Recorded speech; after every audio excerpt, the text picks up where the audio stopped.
to another episode of Gift of Gab. I'm your host, Gab. And today we got a familiar face here on Gift of Gab. If y'all been rocking with me for a while, you know her, you've seen her, you love her. Because let me tell you, Homegirl is a content creator, a badass mommy. She play way too much. And I know because I play too much. Love the joke. It's just always fun, always a ray of sunshine. Y'all, please welcome back to the show. Hey, Lisa. How you doing? Hi. Hey. Hey, y'all. Is Hey, it- guys. hey, girl. Is Bro, y'all don't getting used to start, call her bro. Pat? That's what I call her. Y'all can't call her Pat. I call her Pat. Well, welcome back. Yes, Read only a selected few can call me that name.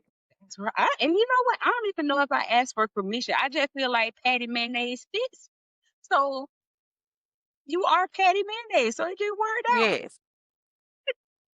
How have you been though? What's new? Ooh, girl. Living, taking care of kids, working, ain't more saying, trying to make it, you know. I know that's right. And let me tell y'all, today's episode we're talking about pivoting. And this actually came of me seeing Lisa's comment on someone else's post about pivoting out of the corporate world. Lisa never hesitates, and I never hesitate to ask her, like, come on the pod, let's talk about it. So it was just an instant, like, let's do this. So in talking about pivoting, we were just kind of like chatting about pivoting from the corporate world and how do you know when you want to make that pivot, right? So, Lisa, before we kind of dive in, like, how long have you been in the corporate world and what has been like your title or your role in the corporate world since you've been in? So I've been in the corporate world since 2015. So I've been a healthcare biller. I started with medical records, of course, in the substance abuse world. So that was like my first full dive into the corporate world. And then gradually, as you know, you grow, you learn, you make mistakes, you kind of learn more as you go.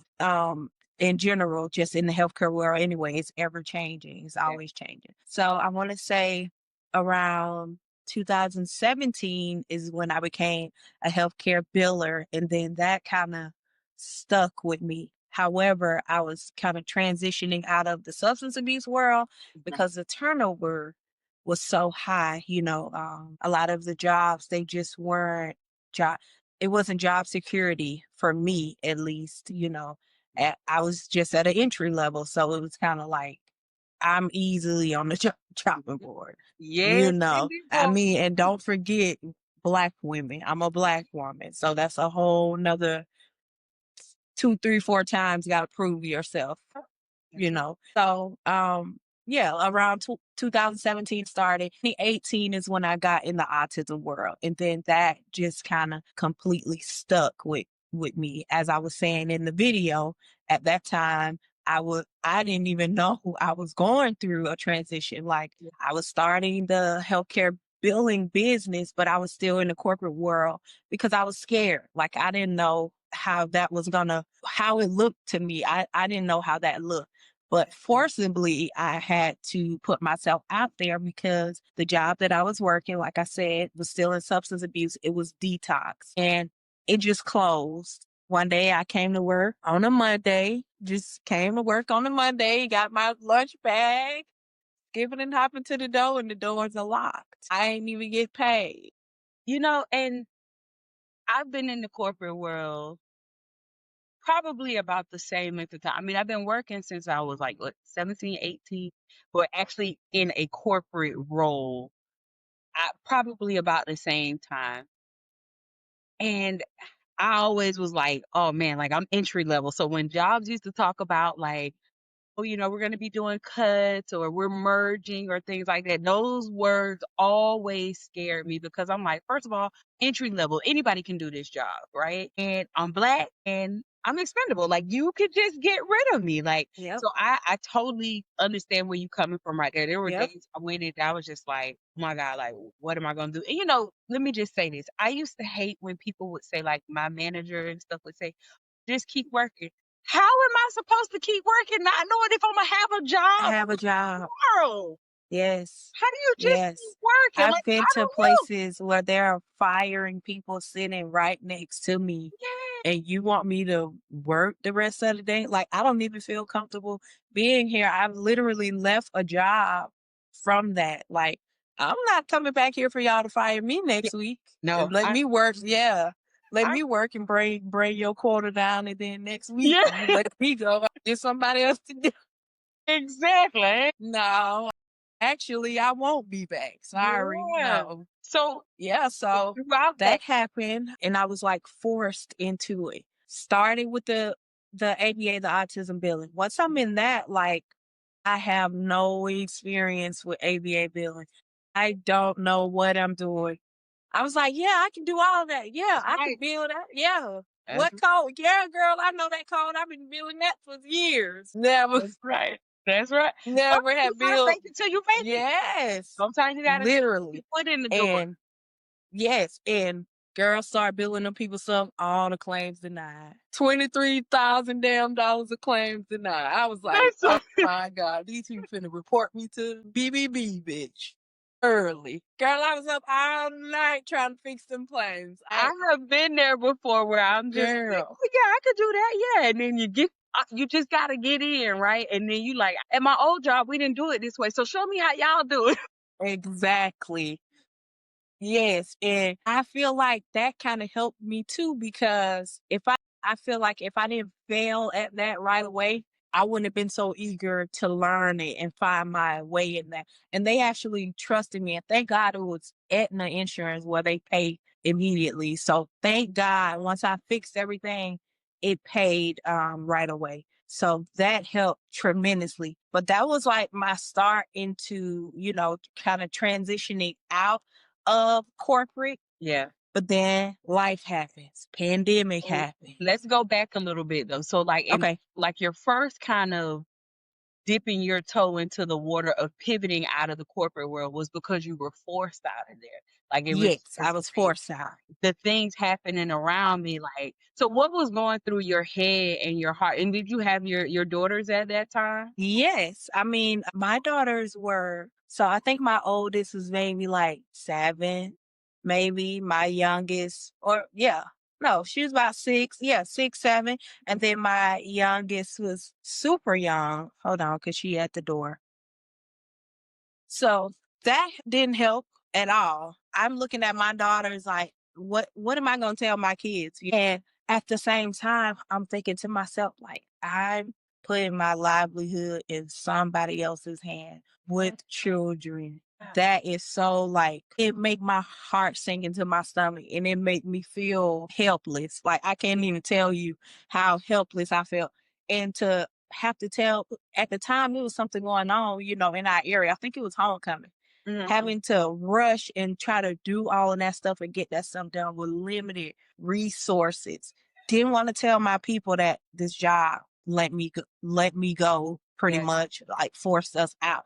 And Yeah. even to go back a little bit further before that job, I'm at a corporate job. I'm at a billing agency now closer to home just because the commute in the area, we're from, Yeah. they don't have, it's not many resources for us. The Yeah. jobs we want, it's not that many jobs from Yep. where we're from, and sometimes in healthcare, to be honest, people see a familiar face. They don't want you in their business. That's right. They That's don't. absolutely right. Yeah. Sometimes it can work to your detriment if Yeah, if you so where it you was like live. Yeah. every time I had to commute, I had to at least commute an hour a day, every single day, just to make a sufficient amount of money at Yeah. that time to where I felt like I was comfortable. So Yeah. even at that job too, it was a constant trying to prove yourself and trying to make sure you're on your P's and Q's and just, human mistakes, it Yeah. just happens. Like we're not robots, we're not computers. Things just happen.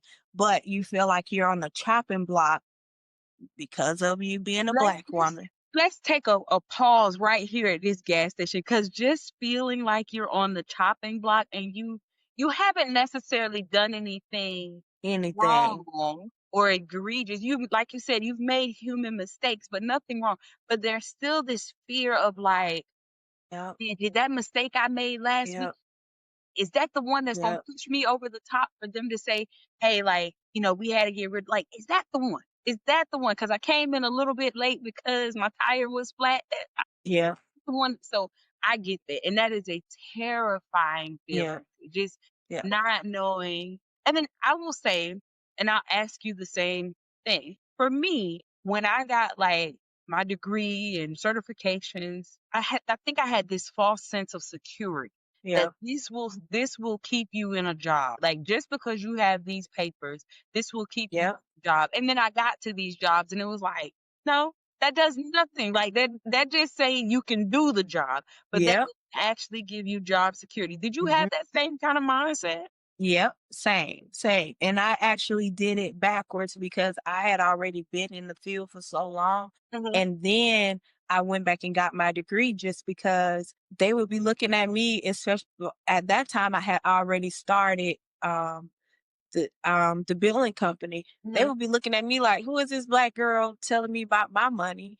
And like, so I felt like me going back and getting the he would be like, see, I Right. got the degree too. I actually can tell you on paper, Yeah. but it still wasn't like it still was a constant. You have to prove yourself in those rooms. And it was Absolutely. still always that uneasy feeling Mhm. Ooh, am I gonna be let go just because of a simple mistake that anybody else yeah. could make this mistake daily, but to us it looks like we're incompetent or we can't do the job. Or just thinking, not even about, like, your mistakes sometimes, but, like, I've been in companies when they've merged, and when they merge, that's a scary word, like, Yep. "Okay, we gotta see where there are double resources." If Yep. there are, like, somebody gonna lose their job. I've been in those situations, and that has been very, very, very scary. When you went through that, like, okay, so, like, "You know what? Like, I gotta find something, I gotta do something." What made you say, "Okay, here's the time to start pivoting from the corporate world and start doing your own thing, to become the entrepreneur that you are?" What gave you that? What, like, kinda sparked that in you? Well, it was the going there and it was closed. After, mind you, I hadn't even been working there long, and I brought one of my friends with me too. That was another thing. I bought a colleague that I had met from work, and we kind of clicked. So I felt like we worked well together. I actually brought him over with me, and in 3 months, we collected like over $2 million for this company, only for them to close and not pay us. And our little paycheck wasn't even a percentage of the money that we'd made Never for is. them. It never is. No, no, you know? And so when I thought about that, I was like, it's no way. If I ever, first I was like, it's no way.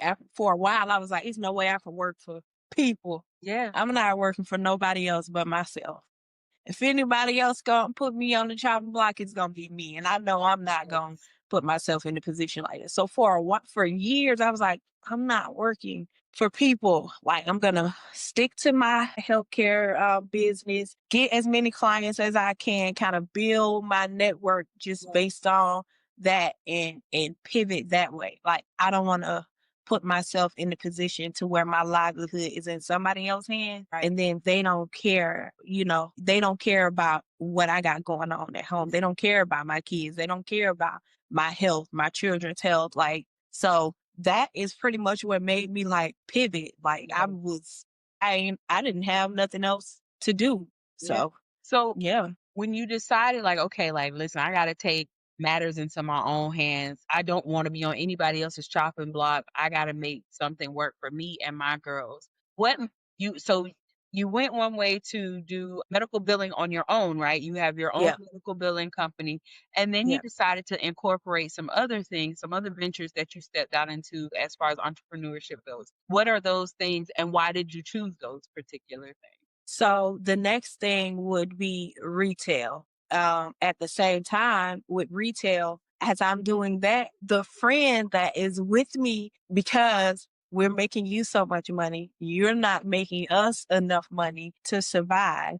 He's like, girl, you go out every weekend. Every time you going out every weekend, sell them clothes that you would be going out in, sell them clothes on Poshmark. Yeah. And I was like, you know what? Yeah.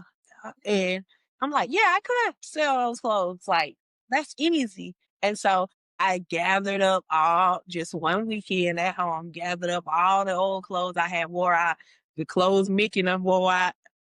No, Bring me them clothes, girl, bring me them clothes out that closet. shout out to Put them Mickey. on the yeah, Mickey still thinks she's 25, child. Got them clothes off of that, put them clothes on that rack and started taking pictures of it. And then people started actually buying the stuff. So I Yeah. was even taken aback by that because I wasn't doing nothing but hanging them on the rack Yeah. and putting them like, in the background or laying them on the couch. So I was like, people actually was buying that stuff. And I was so ghetto, like getting the stuff shipped out. Go to the library, girl, with the 10 cent and print my labels. Right. Then And it go be to the necessary, Lisa. then go Stay down post till you office. come up. Listen, I was like, girl, it is no way. I'm finna make some shake, honey. So, and I didn't even know, like, once you make it to 20 sales, you get access to a boutique. So I had made it to 20 sales, didn't even know it. So I had access to a boutique for a while. Right. And randomly, I'm looking through my messages, my emails, and Mhm. it says you have access to a boutique unlock your access now, whatever. So I just click it and it says like, you can sell boutique style clothes that's new with tag or whatever. I still didn't think about it. Years went by. Like once I looked at it, I was like, oh well, I'm gonna just keep selling my little club Yeah. outfits, make my little $50, $60 back here and there. So still didn't think about it because now I'm fully into the healthcare thing. Even then, even with my own, like I said, with the going to get the degree. Once Mhm. I was into that, me going to get my degree was kind of the same thing, trying to prove, even Yeah. in my own healthcare business, that I was still like, I belong here. This is Right. what I'm supposed to be doing. I'm not here just because of my colleague. Because Right. yes, my colleague is of another race, but I am spearheading this pretty much. Not, Yeah. we're working together, but I'm pretty much spearheading this when it comes to the problem solving and all of that stuff. And Yes. putting us out there pretty much. So let me ask you this, because Yeah. you have pivoted out. You got your medical billing business. You got your retail business. Was there ever a time that you felt like afraid, like, ooh, maybe like I need to go back to the corporate world? Oh my God. The imposter syndrome is Yeah. like, oh Yeah. my goodness, it's terrifying. I still feel it though as I get older, and I feel like as you get older and you really start speaking up for yourself and knowing exactly what you want, it feels like, girl, you don't supposed to be doing that. Girl, you don't, girl, how you supposed to? And you have to sit back and be like, wait a minute, like I wouldn't even be here in this position if it wasn't for me, If like it wasn't wherever for I'm at. me, like If it Snoop Dogg, wasn't for I me, like to I say wouldn't me. even be. Yeah, so how am I doubting be but it still happens, like, it Yeah. still happens to me even now, even still to this day, I still get imposter syndrome about certain Yeah. things, or me, growing. It still scares the hell out of me Yeah. because we are often put in the position of making us feel like we don't deserve to be in these positions. And we very well do because we put ourselves there. We don't have the same leverage as our counterparts. Yeah, we do. So a And lot it's of so times, visual. Sometimes, like, I worked in construction for a while, and I remember, like, walking into a room and there were just all white men there. So it's a visual thing. Like, I felt like inside of me, like, I'm smarter than any of y'all in here, uh, right? uh, I'm more all of you. capable than any of y'all in here. No shade to y'all, but I'm more capable, just as capable, whatever. But when I would walk in those rooms and I wouldn't see me, and whether Yeah, that was a man or another woman, but I didn't see people that looked, it was like, "Oh, well, yeah. maybe this ain't Like the what you place I'm doing? supposed Yeah, to be." But I remember to say to myself, like, "No, remember what you said when you looked at them individually. I'm smarter than you. I can do that. I can go yeah, read a book and learn how to do that." It's just all of them standing together collectively right now. You yeah. still smarter than all of them and still more capable, and you are supposed to be here.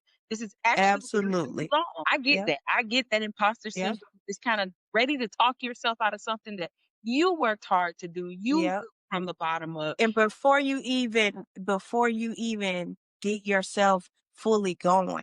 And it's the fear too of failure. It's kind of like, if I get this wrong, if I do this wrong, I definitely don't want to go back to what I was already doing. But Yeah. if I can't even do this and I get this wrong, like, it make you want to scrap everything you're doing and be like, you know what? Yeah. Let me just play it safe Yep. and go back to all the safe stuff that I was doing. But even then, you still feel uncomfortable because you already know in your mind you could do way so much more than what you're doing. So much more. And I've felt that same fear. Like this a lot over here. Like I talked about this on a past episode. Like when fear, like when you stuck at fear because like I know the chaos over here. I know what to Yeah, expect over here in the corporate world. I know like layoffs are scary and mergers are scary and just having a bad boss is scary or whatever. All that stuff is scary. But I know this world. I've been in this world. And then as I yep, started pivoting to the podcasting, because you know how long I've been at this. I stopped and yep, stuck it so many times. There was that fear of like, what if you fail at this? What if people aren't receptive? yeah, What if? And then, this final time around, I was just like, you know what? I'm gonna find out what if. Because what if yep. not? What if not? What if What if not? the people are receptive? What if it does land where it's supposed to land? So that fear, being familiar with certain fears can be so crippling Yep, because you are so afraid of like just experiencing new fears and new failures. But that's yep. a It's part. like, are you gonna be comfortable in what you already in, which is already uncomfortable, or are you gonna get uncomfortable learning something new and pivoting and trying to see where you go? Are you gonna get uncomfortable growing? Yeah, So I still feel that so much, yeah, and it's always like you know, just in general, taking a step back and thinking, how did I get here? Now what's next? What's next for me? And then when I think about what's next, it's like, I don't know if I could I do that? It's just a mind. I don't know. It's just a mind thing, it's a man. lot of things. It's a heart thing. It's a mind thing. It's a community thing. Yes. Because when you're in those situations, even when you can't talk yourself into it or make yourself remember, like, hey, you did this. You deserve to be here. Right. That's where your community comes in and the people that are around you, when you feel that imposter But syndrome, but you know another thing too, when you do have the same community, but then you still have your people that don't understand what you have going on, don't understand hmm, your entrepreneurship. yeah, Like, we honestly have parents that were taught shut up and go to work that's right. just because they are a part of the generation that didn't even have a whole lot of rights. Yeah, So then when they got the rights to, hey, I can go to work, that's what they did. yeah, So them seeing you, my mom literally didn't think that my healthcare thing was serious yeah, until one day I was sitting at her counter and I had to meet with the accountant. And she was like, "What you doing?" I was like, "I'm about to meet with an accountant to do taxes for yeah. the year." And she was like, "You got an accountant?" I was like, "Yeah, girl, what What you you think think I've I've been been doing?" doing? It's time. Like, where have you been? Because you've been right here. And she was like, I didn't know. And it didn't even dawn on her. And a lot of times, too, you tell them something, and of course, they're on board, like, "Oh, okay. Yeah, Oh, okay. That's a good idea." But they don't get it. They they don't. still don't necessarily get it because they were just taught something totally different from us. They were blessed. To them, they were blessed to get into Yeah, the working field. Us, absolutely. we're like, girl, how do we get out of this Now we shit get fast? this ain't Like, for me. how do I undo this? How we get Girl, out, yeah. But that's why, like, and we even have people our age, Lisa, who are just like, "Eh, yeah, girl, you about to it's be so 40, like, unrealistic. settle, Yeah, just do what you're supposed to do." But yeah, it's courageous to get up and say, "No, that's just not for me." And we and can I do. will say to the people out there watching, it doesn't matter how old you are. I don't care if you just starting out. Because when I look back and I'm like, "Dang." When I started out in the corporate world, had I leaned more into the fact that like, oh, like you can take care of yourself. You can build what you want to see happen in the Yep. world instead of like building somebody Mhm. else's dream. You can do yours. When Mhm. I look back, I would have totally leaned more into my creativity then.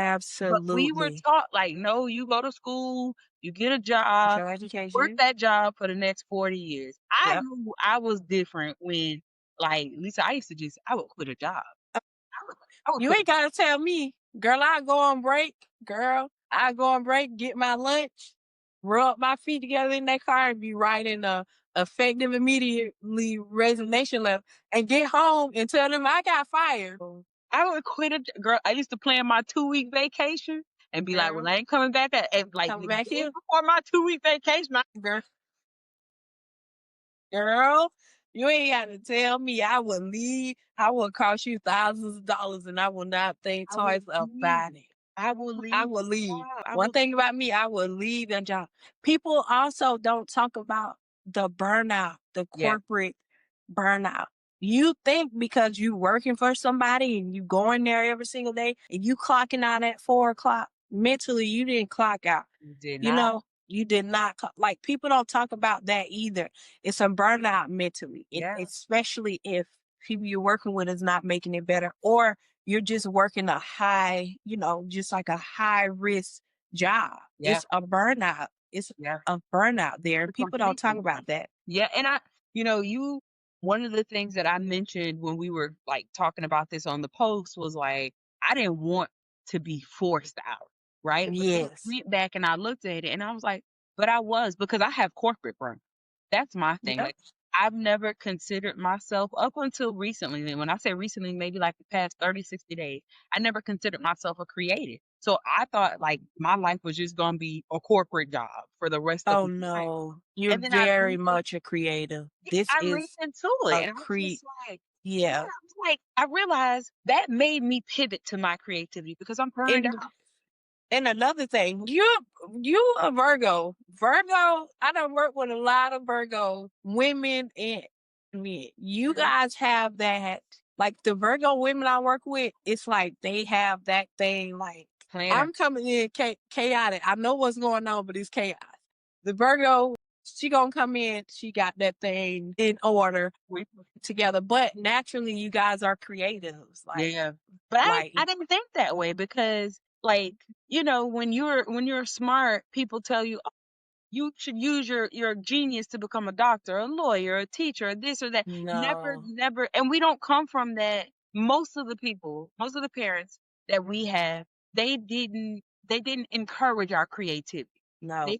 They were encouraging us the way that they were encouraged. Go out, Yeah. get a job, work it for several years, retire. And we were on the cusp of like that new generation coming in. They was like, well, wait, we don't want to sit at a job for forever. We want to be creative. And we Absolutely. are like the start of Right. Facebook and everything else that's happened on the internet. And we see like we can do that. So I think we as millennials were in a special place, right?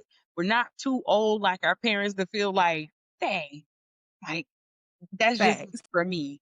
But we're not too young to make the stupid mistakes that young people make with all of this Yes. creativity sometimes. Yes. And luckily, social media didn't start to after we got at a certain age. So we were more cognizant of making those mistakes online. Thank you, Jesus. So I was like, baby, my social media footprint in them early 20s, just getting out of high school. My Lord. Girl, listen, I was My like, Lord. please don't ever dig up my MySpace.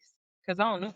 Girl, as is me holding up empty liquor bottles with a romance ponytail, a rainbow dress I stole. Yes, for real.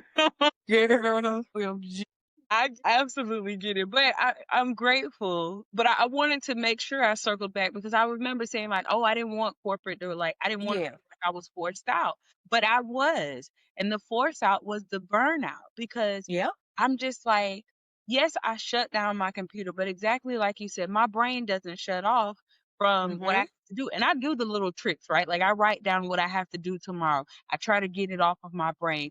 I'm like, but you devote so many hours every week to a job. There yeah, is no way like that you can almost completely shut it off. There's always something to think. And then you only get 2 days. 2 days. 2 2 days, days. yeah, to recover. Yeah. And I don't have kids. I ain't got no pets. I ain't got nothing. But that's not even enough for me as a single woman to rest and recuperate and regenerate and refresh to be able to show back up sometimes my best self. Like it just Yep. was like the dragon. And I just was like, you know what? I don't want that for me. I don't Yep. want this for me. I want to be able to have slow mornings and slow days and slow For evenings. sure. And Yep. when I do have kids, I want the opportunity to not have to say, hey, can I take these days off? I want to That. be able to say, hey, I'm going to take these days off. Yep. And I want And to, that was my main yeah, thing too.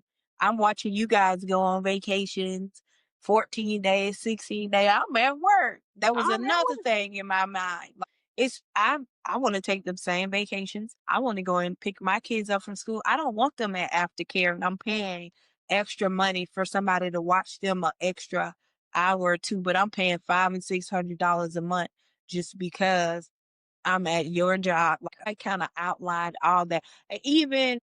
And even when I went back, because I went back into corporate America, work. like I went back into corporate America, but it looked nothing like when I did it the first time at an entry level.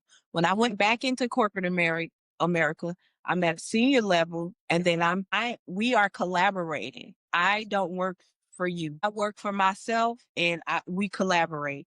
And that's the only way I could have went back and did it because Love that. it's no way we can give our time. Like you said, 2 days for you as a single person is not enough. Yeah, 2 days for me with two kids. yeah. One does travel flag football. The other one be doing whatever the hell she want to do and Running, trying to Blue Ivy be boss running the house. and bossing the house around, telling everybody what to do. Yeah. You have to find that balance, and sometimes you don't. You have to stop. You literally have to just stop. You Yeah. do. And corporate does not have room for that a lot of times. No, They don't care about how you are showing up on paper that's as right. long as them numbers look like what they're supposed to look like at the Yeah. end of the month. They Yeah, don't. so I really could not think straight, and I just, like, had to sleep it off. So I remember calling my manager, and I was like, "Listen, I got tested, I got COVID, it's so bad, blah, blah, blah." And it was kinda like, "Well, you have 3 days.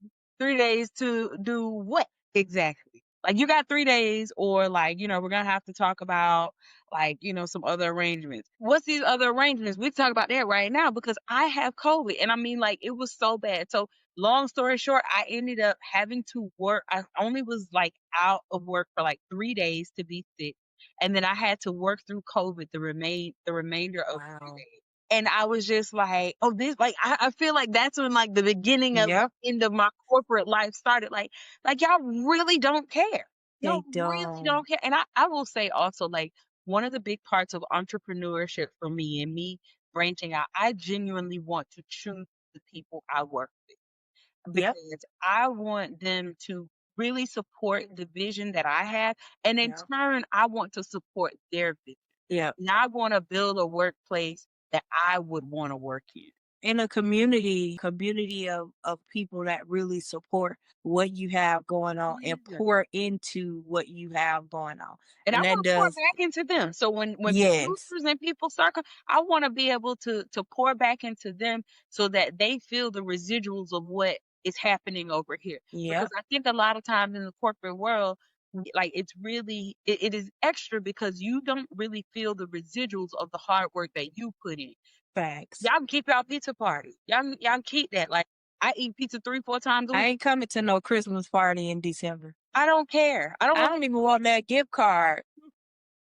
Uh, I remember somebody gave my job, a well-known company gave me a $5 Dunkin' gift card. And I was like, first of all, that's not even a small cup of coffee. A $5 Dunkin' gift card because I gotta put $5 more with that. so those little things definitely were like, yeah, like there has to be something better. And I always recall like praying and asking God, like, did you For really just sure. put me here to like work and not enjoy my life? I would cry. I would literally cry going home from work because by the time I would get off, sometimes it's time for me to put my children to bed. They've been at school all day. And I would be like, how did I get here? Yeah. Like, I'm going to work every single day. I'm driving back.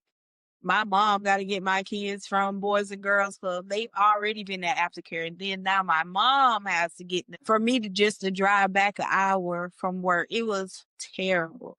And when I thought about that too, like speaking of the pandemic, right before the pandemic, I moved, and even then, my whole life I feel like is in limbo. I'm still at a crossroad. Like, okay, I started this healthcare business. Yeah. What's next? Somebody else want me to take over a billing department. Everybody in there mean. When they see me come in, Gabby, oh my God, like I'm asking them for help Yeah. based on like what the people that told them, like, hey, this girl's gonna come in and help.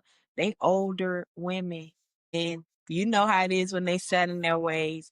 They Yeah. did not want to help me. You ain't got to worry about me. You ain't got to worry. I got up, went downstairs, I ate my lunch and everything comfortably because I knew I wasn't going back up Yeah. themselves. So I'm finna go on.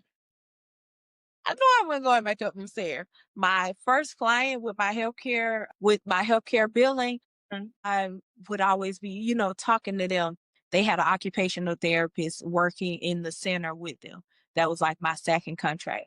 Yeah. However, with them, they're like, hey, this has gotten bigger than what we thought. We would really like to bring you Yeah. in-house. We'll refer you out because we're one of your biggest clients. So we know that's going to take a cut in you and your business partner. But we want to bring you in. We like what you're doing so much, so we want to bring you in. However, that is going to dissolve the contract with the company, but we will refer you out to different people. That still had me like, I don't know what's next for me because on paper that looks good for me. For Right. my colleague, it looks like we're losing our biggest contract. Yeah. This is your full-time thing. Like I still got other stuff going on. Luckily, she was okay with that. That was another pivot to where I'm like, okay, I gotta figure out how I'm gonna do this. And How she do was I like, do you know what's good what? for me and not hurt her in the And not her. And I feel selfish about it. I feel like, girl, I cried like a baby when I first got here, when I Yeah. first moved in here. Because all that was going on at the same time. I'm like, I don't even know how to pay my bills because I don't know if I tell these people no, they're gonna be like, well, we don't want to work with y'all no more. Yep. Now I done moved. I don't know how I'm gonna pay my bills. So I'm like, oh my God, what am I doing? Like I'm doing this wrong. I'm doing something right, but Yeah. ultimately I feel like I'm doing this wrong. I'm always coming up to a halt and it's Yeah. not really making sense with how my life is going.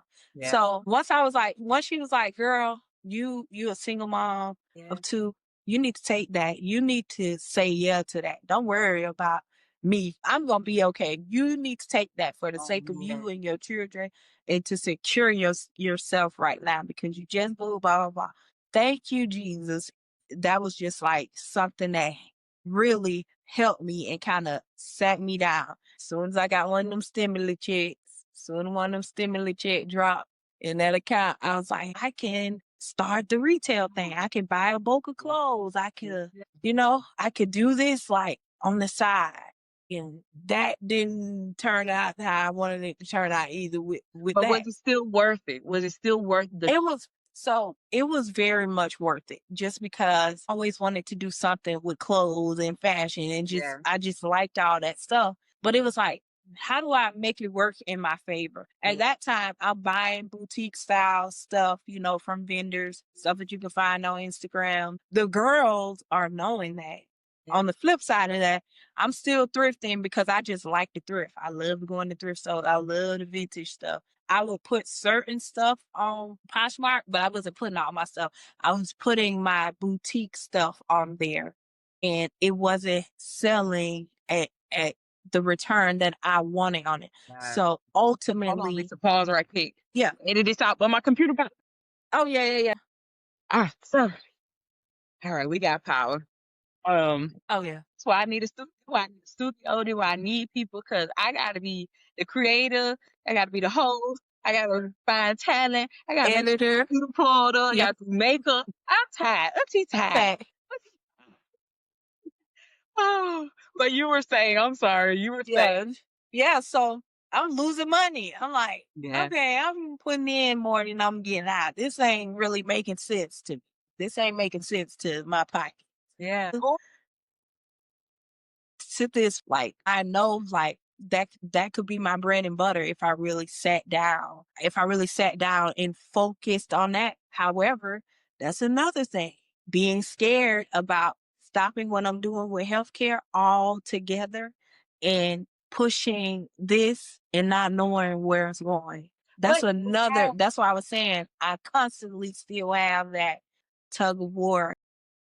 but the and let me go back. I said all that because I am notorious for looking for a sign that this is the wrong thing to do. I am notorious for doing that. I'm notorious for, okay, the wind don't normally blow this way today, so maybe I should Yeah. do this. I'm notorious for that. So I feel you when you is this a sign I shouldn't do this? But then I was gonna say that when you do go full time into your retail, the beauty of it is you still have that medical thing in your pocket. You have your medical degree, your medical billing experience in your pocket.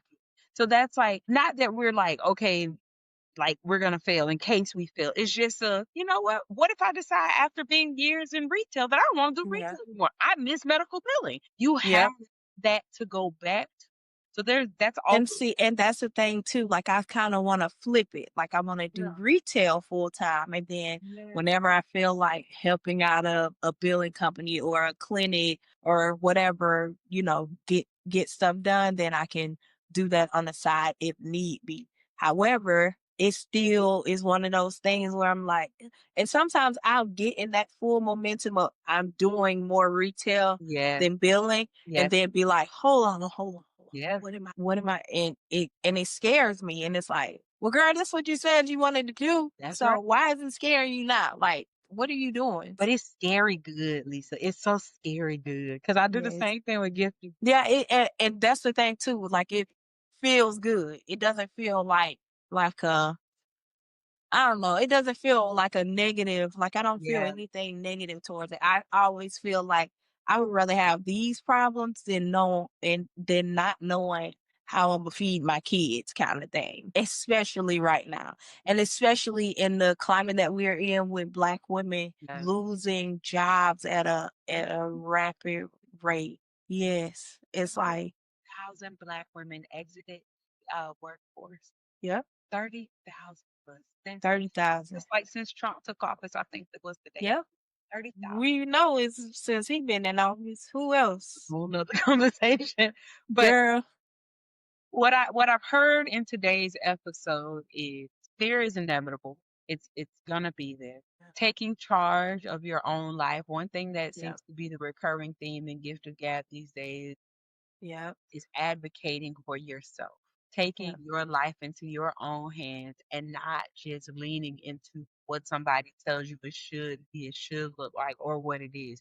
You get to make that decision for yourself. Absolutely. And even when you do make that decision, you still show up with some kind of fear or some kind of imposter syndrome. That's Yeah. normal.